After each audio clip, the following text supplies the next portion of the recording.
Hello, नमस्कार सभी को। Total knowledge with Suman ma'am YouTube channel पर आप सभी का स्वागत है। हमारा टॉपिक चल रहा है भाई कृषि का। हरियाणा में कृषि हम पढ़ रहे हैं। ये सेकंड पार्ट है, फर्स्ट पार्ट हम कर चुके हैं। फर्स्ट पार्ट में हमने क्या कुछ किया था एक बार हम जान लेते हैं। कृषि का क्या अर्थ है ये हमने जाना था, साथ ही साथ हरियाणा के कितना भूभाग है जो कृषि योग्य है और कितने शुद्ध बोया गया भाग है हरियाणा का, ये सब हमने पढ़ा था। साथ ही साथ जीडीपी में कितना कृषि का योगदान है और कुल अधीन भाई हरियाणा का कुल अधीन क्षेत्र है वो भारत के कौन से नंबर पर आता है, हरियाणा। साथ ही साथ फसलों के प्रकार हमने जाने, रबी की फसल, जायद फसल और खरीफ की फसल बिल्कुल डिटेल में जाना है। वही खाद्य व व्यापारिक फसलों को भी हमने जाना है। फसलों में स्थान की अगर बात करें तो विश्व में भारत का कौन सा स्थान है किस फसल में, और हरियाणा का भारत में कौन सा स्थान है, ये सब हमने जाना था फर्स्ट वीडियो में।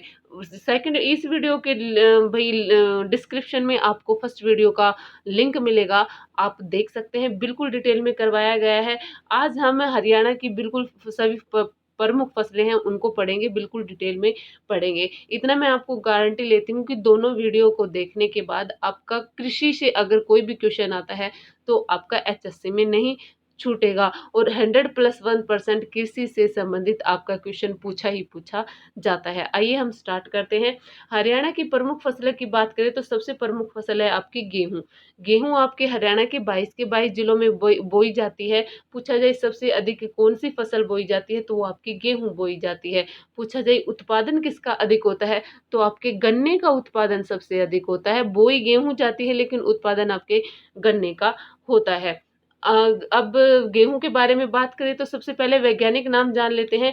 तो ट्रिटिकम एस्टिवम गेहूं का वैज्ञानिक नाम है। ये एक समशीतोष्ण कटिबंधीय पौधा है। सर्दी आरंभ होने पर नवंबर में ही आपका गेहूं बो दिया जाता है। नवंबर के लास्ट तक गेहूं की बुआई आपकी हो जाती है। भाई रवि की फसल है।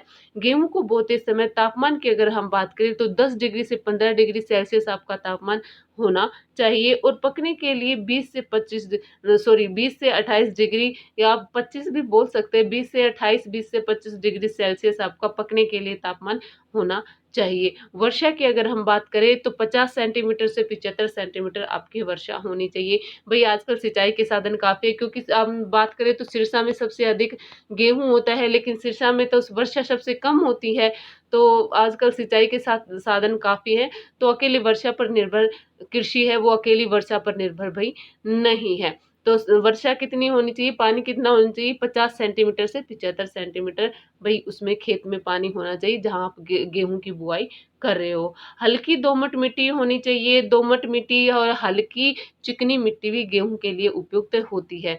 गेहूँ सबसे अधिक कहाँ होता है अगर बात करें तो गेहूँ सिरसा में सबसे अधिक होता है, वही पंचकुला में सबसे कम होता है।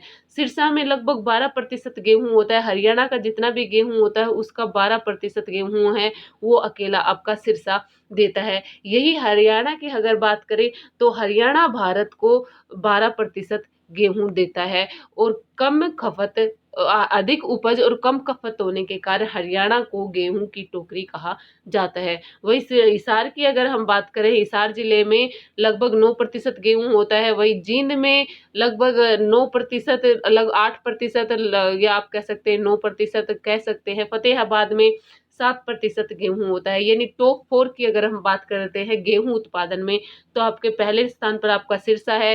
हिसार, जींद और फतेहाबाद में सबसे अधिक गेहूँ होते हैं। अब देख लेते हैं हरियाणा में गेहूँ अनुसंधान संस्थान है, वो आपके करनाल में स्थित है। सेकंड फसल की अगर हम बात करें तो आपकी चावल है। चावल का वैज्ञानिक नाम जाने तो ओराइजा स्टाइवा इसका वैज्ञानिक नाम है। खरीफ की फसल है। उष्णकटिबंधीय पौधा है भई ये। इसको बोने के लिए अगर तापमान की अगर बात करते हैं तो 20 डिग्री सेल्सियस भई बोने के लिए तापमान चाहिए, वही 27 डिग्री से अधिक तापमान उसे पकने के लिए चाहिए। खरीफ की फसल है तो तापमान अधिक ज़रूरत होती है। 15 डिग्री सेल्सियस से अगर तापमान कम होगा आपका तो चावल आपका अंकुरित होगा ही नहीं। आगे जब जान लेते हैं सॉरी 100 डिग्री से 200 100 सेंटीमीटर से 200 सेंटीमीटर आपकी वर्षा होनी चाहिए। यानी चावल के लिए पानी अधिक लगता है भई। चावल के लिए कम से कम 75 दिन के लिए 75 दिन तक तो खेत में पानी खड़ा रहना चाहिए। खेत में पानी ऐसे ऊपर से दिखना चाहिए भई खेत में पानी है, तब वो चावल जाके भई उसका जो पौध जो बोई जाती है वो अच्छे से भई वो होती है, उगती है। कितना 100 सेंटीमीटर से 200 सेंटीमीटर आपकी वर्षा होनी चाहिए। चावल को भई उपजाऊ के लिए चिकनी मिट्टी, कछारी मिट्टी या भारी दोमट मृदा की आवश्यकता होती है। अब देखिए कछारी, कछारी कौन-सी मिट्टी को कहा जाता है? अगर आपने हरियाणा का भौगोलिक स्थिति अगर पढ़ा हो, तो जो खाद्र क्षेत्र होता है, उसे हम कछारी क्षेत्र भी बोलते हैं और खाद्र क्षेत्र में नवीन जलोढ़ मृदा होती है। तो ये बात कर रहे हैं जो यमुना नदी के किनारे जो क्षेत्र आते हैं, बाढ़ के मैदान, वहाँ पर चावल अधिक अच्छे से उगते हैं, यानी वो मिट्टी होती है वो चावल के लिए उपयुक्त होती है, या आप कह सकते हैं भारी दोमट मृदा आपके वहाँ वो होती है और चावल के लिए वो उपयुक्त होती है। चावल कहाँ बोए जाते हैं हरियाणा में? उत्तर पूर्वी भाग में और मध्यवर्ती भाग में आपका चावल बोया जाता है। चावल के लिए जो मिट्टी का पीएच मान की अगर बात करें तो 5 से 5.5 तक आपका पीएच मान मिट्टी का होता है, तो वहाँ चावल अच्छे से उगता है। उत्तर पूर्वी और मध्यवर्ती भाग में आपका चावल अधिक होता है, जिसमें आपका करनाल करनाल, कैथल और कुरुक्षेत्र आपका ये सभी जिले आते हैं। करनाल में सबसे ज़्यादा बासमती चावल होते हैं और बासमती चावल भई ज़्यादा होने की वजह से करनाल को धान का कटोरा कहा जाता है। वहीं कैथल में चावल की किस्में अधिक होती है। चावल की लगभग 98 किस्में हैं, वो अकेले कैथल में होती है। चावल में सबसे ज़्यादा उत्पादन की बात करें तो करनाल में सबसे ज़्यादा चावल उगता है। देखिए भई चावल में कई किसी-किसी बुक में कैथल अधिक दिया हुआ है, तो दोनों टक्कर में है चावल के उत्पादन में। बनास्पति चावल सबसे ज़्यादा करनाल में होते हैं और सबसे ज़्यादा किस्में हैं वो आपके कैथल में होती है। 14% लगभग आपका अकेला चावल है वो करनाल से भई करनाल में उगता है। वही वही 13% चावल है वो आपका कैथल देता है, वही कुछ कुरुक्षेत्र में 9% चावल होता है। यानी हरियाणा में जितना चावल होता है उसका इतना प्रतिशत चावल है वो आपके अकेले इन 3 जिलों में होता है। एक बात और बता दिया जाए हरियाणा है, हरियाणा, हरियाणा भारत में पहले नंबर पर है बनास्पति चावलों के निर्यात करने में। अकेला हरियाणा है वो 60% चावल निर्यात करता है। बनास्पति चावल जितने भी भारत से निर्यात होते हैं उसका 60% अकेले हरियाणा से होता है और भारत से चावल निर्यात करने में हरियाणा का पहला स्थान है। अगर भारत में जितना भी चावल होता है उसका 3.8% ही अकेला हरियाणा में होता है। चावल उत्पादन में हरियाणा चौथे स्थान पर है, फिर भी बनास्पति चावलों के निर्यात में भारत पहले स्थान पर है। आगे बात कर लेते हैं मक्का की। मक्के के वैज्ञानिक नाम की अगर बात करें तो मेज़ है वो मक्के का वैज्ञानिक नाम है। मक्के की खेती के लिए 21 डिग्री सेल्सियस से 27 डिग्री सेल्सियस आपका तापमान चाहिए। खरीफ की फसल है 50 से 75 सेंटीमीटर आपकी वर्षा चाहिए। देखिए भई जहाँ चावल के लिए आपको 100 से 200 सेंटीमीटर वर्षा चाहिए, वहीं मक्के के लिए 50 से 75 सेंटीमीटर वर्षा चाहिए। इसीलिए मनोहर लाल खट्टर जी ने चावल की जगह मक्के की फसल को भई उगाने के लिए किसानों को प्रोत्साहित किया था ताकि पानी को बचाया जा सके। इसके लिए मिट्टी की अगर बात करें तो हल्की बालुई और पुरानी जलोढ़ मृदा उपयुक्त होती है, यानी बांगर क्षेत्र आप बोल सकते हैं। बांगर क्षेत्र में ये अच्छे से उगेगा। पुरानी जलोढ़ मृदा कहाँ मिलती है? बांगर क्षेत्र में। नई जलोढ़ मृदा कहाँ मिलती है? खाद्र क्षेत्र में। ये हम सब भौगोलिक संरचना जो हमने हरियाणा की पढ़ी थी उसमें हम पढ़ चुके हैं। सबसे अधिक मक्का कहाँ होता है? वो आपके पंचकुला में होता है। लगभग 57% मक्का अकेला आपका पंचकुला देता है। यानी हरियाणा में जितना भी मक्का होता है उसका 57% है वो अकेला पंचकुला में होता है। फिर आपके अम्बाला में होता है लगभग 11% और सोनीपत भी आपके वही अम्बाला की टक्कर में है। 11% मक्का आपके देता है हरियाणा को।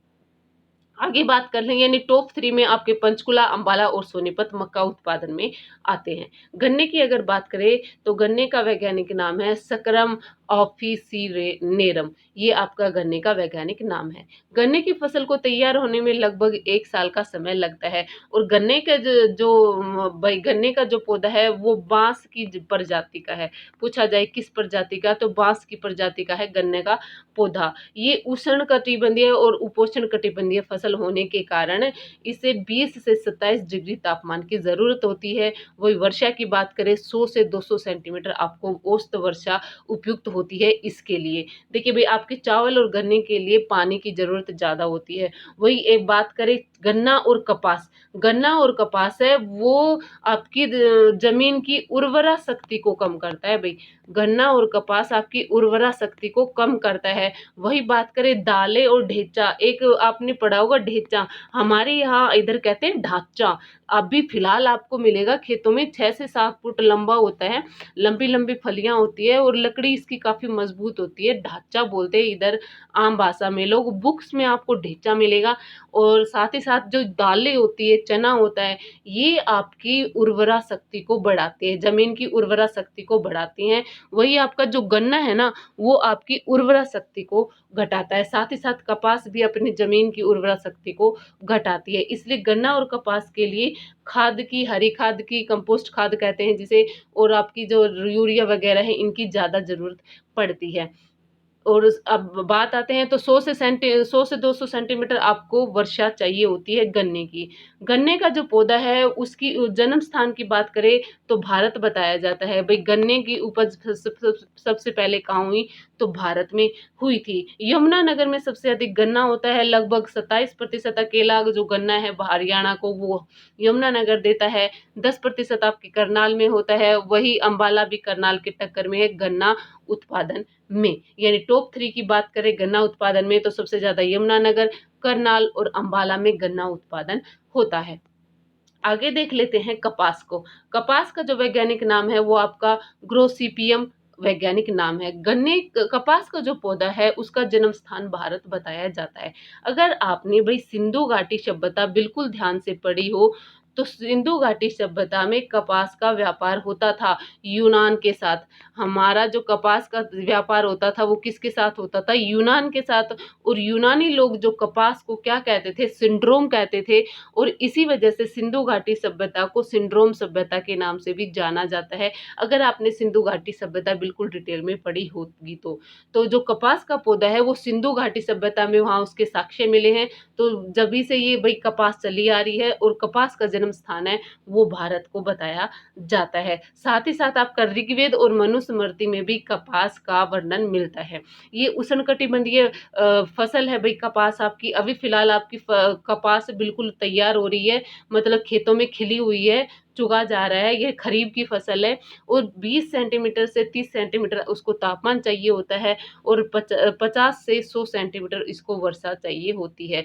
भारी काली मिट्टी या दोमट मृदा और लाल और काली मिट्टी उपयुक्त होती है। पूछा भी गया है भाई कपास में कैसी मिट्टी चाहिए, तो चिकनी मिट्टी, काली मिट्टी कपास के लिए चाहिए होती है। सभी का ध्यान रखिएगा किस फसल के लिए कौन सी मिट्टी उपयुक्त होती है, कितनी वर्षा उपयुक्त होती है, कितना तापमान उपयुक्त होता है। सबसे अधिक कपास की बात करें तो सिरसा में सबसे अधिक कपास होती है। लगभग आपका 38% कपास है वो आपके अकेले सिरसा में होती है। व्यापारिक फसल है भैया आपकी ये।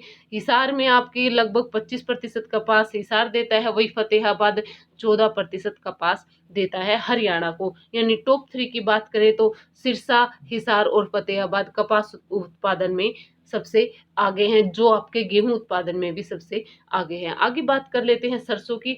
सरसों का वैज्ञानिक नाम की अगर बात करें तो ब्रेसिका कंप्रेसिटिस है वो आपका सरसों का वैज्ञानिक नाम है। सरसों वो अपेक्षाकृत ठंडी जलवायु में पैदा होती है, यानी कि जिस टाइम आपका गेहूं बोया जाता है उसी टाइम आपकी सरसों बोई जाती है। तो वही आपका 10 सेंटीमीटर से 15 सेंटीमीटर आपको तापमान चाहिए होता है बुआई के समय। इसके लिए 25 से 40 सेंटीमीटर आपको वर्षा की ज़रूरत होती है। दोमट मृदा है वो आपको लिए सर्वोत्तम होती है सरसों की भाई बुआई के लिए, यानी सरसों आप उगा रहे हो तो दोमट मृदा आपके लिए उपयुक्त होती है। कुछ किस्में होती है जो हल्की दोमट मृदा में भी अच्छे से उगती है। सरसों सबसे अधिक होती है वो आपकी महेंद्रगढ़ में वही होती है। एचएससी ने क्वेश्चन पूछा था और उन्होंने महेंद्रगढ़ को सही माना है। देखिए भाई, जो ये एक तो सरसों और बाजरा, काफी बुक में कंफ्यूजन दिया हुआ है। कहीं पर सरसों भिवानी में अधिक बताई जा रही है, कहीं पर बाजरा है वो महेंद्रगढ़ में अधिक बताया जा रहा है। तो ये क्वेश्चन पूछा हुआ है और एचएससी ने महेंद्रगढ़ को भाई सरसों कहाँ अधिक होती है तो महेंद्रगढ़ को माना है। आगे देख लेते हैं बाजरा। बाजरे का वैज्ञानिक नाम क्या है भाई?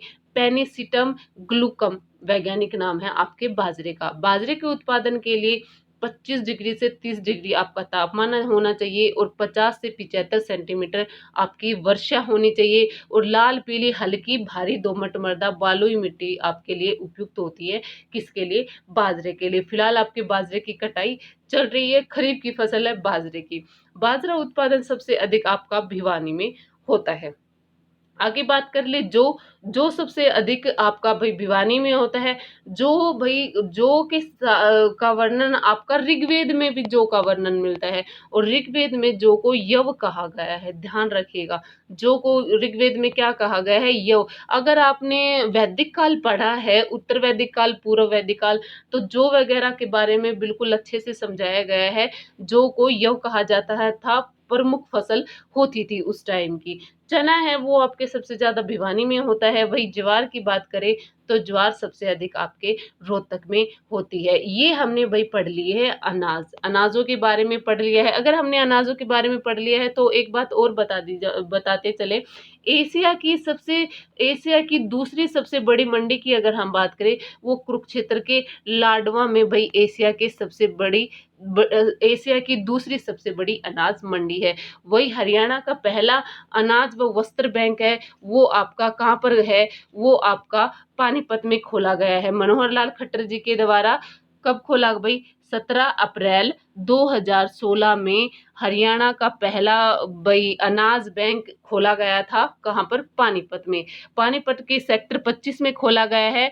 रघुनाथ धाम मंदिर में भाई से खोला गया है और यहाँ पर हर रविवार को जो गरीब औरतें होती है, गरीब जो बच्चे होते हैं, उन्हें अनाज और वस्त्र दिया जाता है। अब बात कर लेते हैं बागबानी, फसलें, मसाले, सब्जियां, फूल, इन सब की हम बात करेंगे।